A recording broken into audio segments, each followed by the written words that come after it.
If no one tries to set you up in your community, you're not really a part of the Okay, community. let me tell you something. I used to bitch. Can I tell you a story? Mm-hmm. Okay, I used to bitch and moan all the time. Mm-hmm. I said, here I am. I'm learning in the basement just 24/7. I was a big masmid when I was in yeshiva.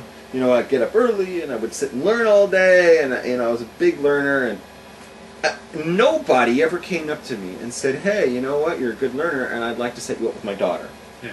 I wanted all these, guys, these older men or whatever in the basement saw me learning. I was a masmid, and you would think that they would come up to me and be thrilled to have me date their daughter. They didn't know my circumstances or anything. Why isn't that happening? Why aren't they coming to me? Why is that not happening? Mental stability is way oversold. People are just looking for the wrong thing. Yeah. How do they know I wouldn't be unstable? They don't know anything about me. They just see me sitting there learning all day, right? Why, if you see me learning in the basement yourself, why would you not want to introduce me to your daughter? So at least one person should have done that, right? Theoretically, yeah. Okay? Never happened. I used to bitch and moan about this. I'm going to say I bitched and moaned about this for more than 10 years straight. I used to always bitch and moan about it. That was like my rant. I was like, I'm being disrespected here, and here I am single, and it's going on and on and on, and nobody's setting me up with anybody. And then one day I got thrown a curveball. Uh-huh. And somebody actually wanted me to date their daughter. Uh-huh. And I just got thrown for a loop because I was in my 40s already, and she was 16. Yeah. Was she mentally retarded? No. Well, this guy at synagogue, he's set me up with his mentally retarded daughter. Is that a perfect match for you?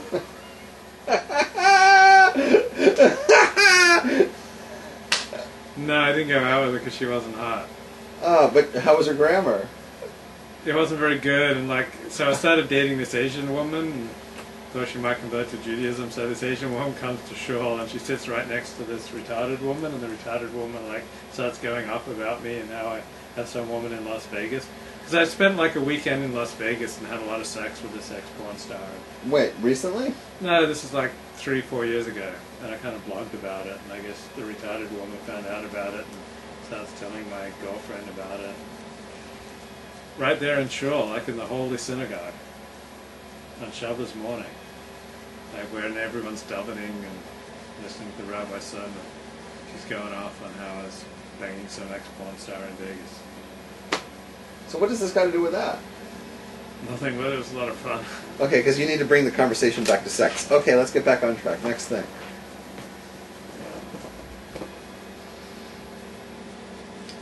Oh no, Daria caught spelling errors in my memoir. I found spelling mistakes all the time on you. I'm not perfect. No, you're not. I'm just flesh and blood. A lot of people say, "Oh, yeah, a lot of people. Levi, he's so perfect. He's so holy. He's at such a high level. He could never understand what I'm going through." But Baba Metzia said, "This is the crappiest campsite." Yes, thank you very much. We're gonna upgrade to what is it? To Ustreams. Thank you very much, Baba Metzia. Baba Metzia, way to go! Nailed it. It's gonna get better. Just hang in there, because I'm in town now. Things are gonna be changing around here. this week's Torah portion introduces the office of priest. Do we need such holy men? No priest. Do you like Roman Catholic priests and nuns in their habits? I hate that translation for the. Can we just call them Kohanim and not priests? Or you can call them Kohanim and all. Priest. What was your question? Do we need such holy men? Do we need Kohanim? What's the point? And someone's got to do the service in the Beis Hamikdash. It's a job, Somebody's got to do it. We don't pray through the priests. You know what I mean? It's not like Catholicism, if that's what you're thinking. It's totally different. We just need someone to check the behemoths and serve them up on the altar. Have you ever placed an ad in the Craigslist, erotica section? What is that in your? That probably came from your friend, right? It didn't come from anywhere. It came from the creativity that God No, blessed me with. You don't want to know something? Not only have I never placed an ad on Craigslist, I've never answered an ad on Craigslist, and I never go there. I hate that website, to be honest. Good. It's just a bunch of liberal drivel. Because it facilitates immorality. I went there once because I was trying to get a job, right? And I went to like the job, and it's all like for all these liberal causes. You know, it's got like the peace sign as the symbol, and I'm like, you know what? It's just like left-wing crap. So if you're looking for a job like with Greenpeace, or you want to like save the chickens from the terrible kashrus guys, maybe you can get a job doing that on Craigslist. You know, I don't need all that crap. So there are no benefits to being a priest or a rabbi in Judaism. There are only obligations.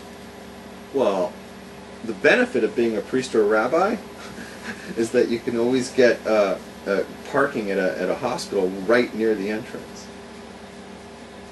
It's a joke. The clergy parking right there.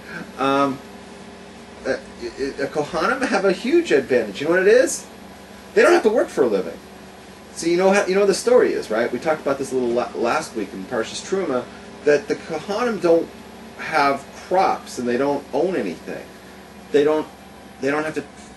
They're involved in holy activities all day. They take your behemoths and they shech them up and they serve them on the mizbeach, and then they have to sweep out all the blood and guts and everything, and they're busy like with all this holy stuff, right?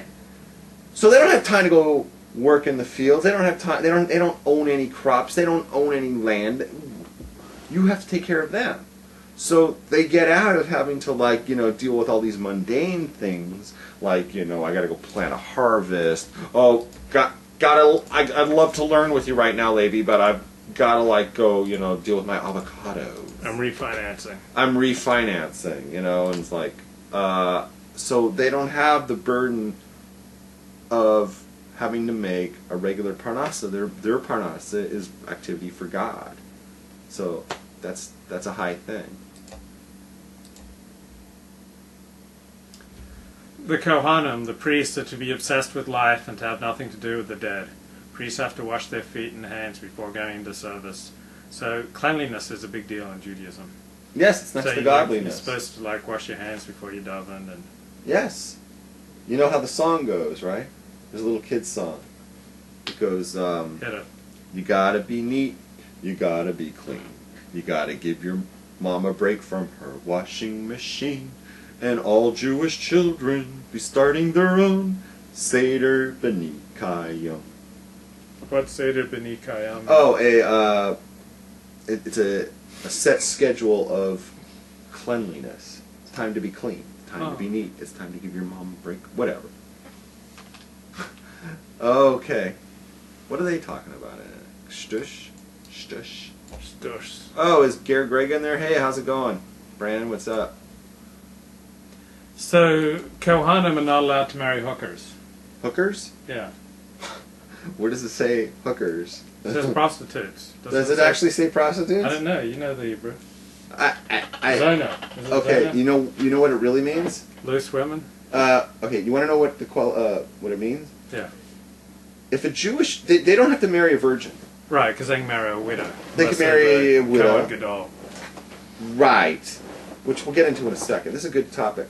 Because you always see somebody saying, oh, I'm kosher for a Kohen. No, I can't marry a Kohen. And you know what I find out? No matter which way they say it, they're often wrong. Because they don't know the halacha. The halacha is you don't have to be a basula. Basula is a virgin, right? You don't have to be basula to marry a Kohen. You hear a lot of Kohanim think, oh, I have to marry a virgin. There's not going to be any... No, you don't have to marry a virgin at all. However, if she had sex with somebody she's allowed to marry, that's not a problem. But if she had sex with someone she's not allowed to marry, then she can no longer marry a Kohen. So if she had sex with a goy just one time, it's over. If a goy shtupped her even one shtup, even just the tip. I'm not positive, but let's just say she had sex with a goy. Okay. Right, just one time. For 5 minutes, you can no longer ever marry a Kohen. But conversely,